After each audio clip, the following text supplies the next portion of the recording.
గౌరవ ఉప ముఖ్యమంత్రి శ్రీ పవన్ కళ్యాణ్ గారు రాజకీయాల్లో ఒక సునామీ. ఆయన చెప్పినట్లే వైఎస్ఆర్సీపీని అధపాతాళానికి తొక్కేస్తాను అన్నారు.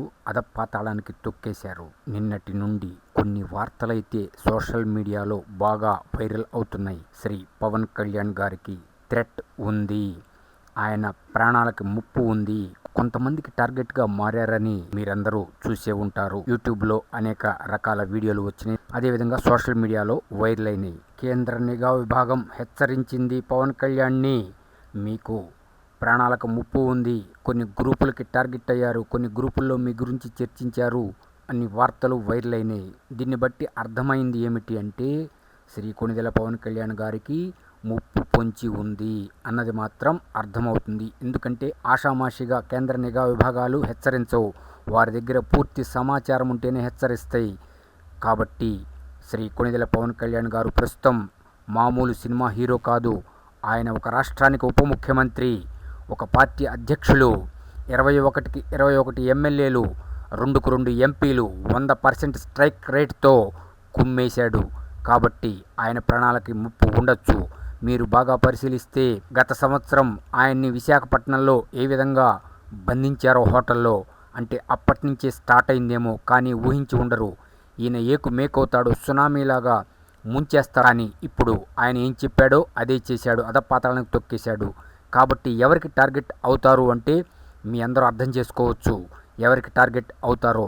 గౌరవ ప్రధానమంత్రి శ్రీ నరేంద్ర మోడీ గారికి అత్యంత ఇష్టమైన వ్యక్తి.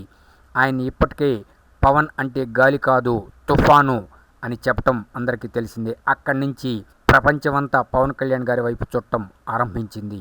పవన్ కళ్యాణ్ గారి ప్రాణాలకి ముప్పు ఉంటుందా అంటే ఉండొచ్చు. కేంద్ర నిఘా విభాగాలు ఊరకనే ఆషామాషిగా ఏదో వైరల్ అవటం కోసం హెచ్చరించవు, వారి దగ్గర పూర్తి సమాచారం ఉండొచ్చు. మీరు కొన్ని గ్రూపుల్లో చర్చకు వచ్చారు అని చెప్పారట, ఆ గ్రూపులేవో కూడా చెప్పుంటారు.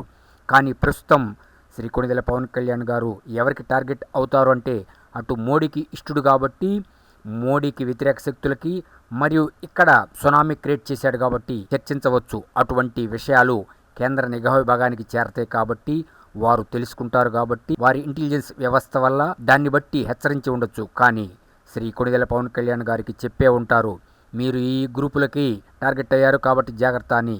ఏది ఏమైనా ఇక్కడ కేంద్ర ప్రభుత్వం వారు శ్రీ కొణిదెల పవన్ కళ్యాణ్ గారికి Z+ కేటగిరీ సెక్యూరిటీ కల్పించాలి. ఇప్పుడు అటు ప్రజలు ఇటు ప్రతి జనసైనికుడి నినాదం ఇదే. అటు జనసైనికులు ఏమంటున్నారంటే విపరీతంగా ప్రజల్లోకి రావాలి అంటే సెక్యూరిటీతోనే రావాలి అని కూడా చెప్తున్నారు. ఆషామాషిగా ఎట్లా పడితే అట్లా సెక్యూరిటీ లేకుండా రావద్దు అని కూడా చెప్తున్నారు. అంటే టోటల్గా శ్రీ కొణిదెల పవన్ కళ్యాణ్ గారు విపరీతమైన జాగ్రత్తలు తీసుకోవాల్సిన సమయం ఆసన్నమైంది, తీసుకోవాలి.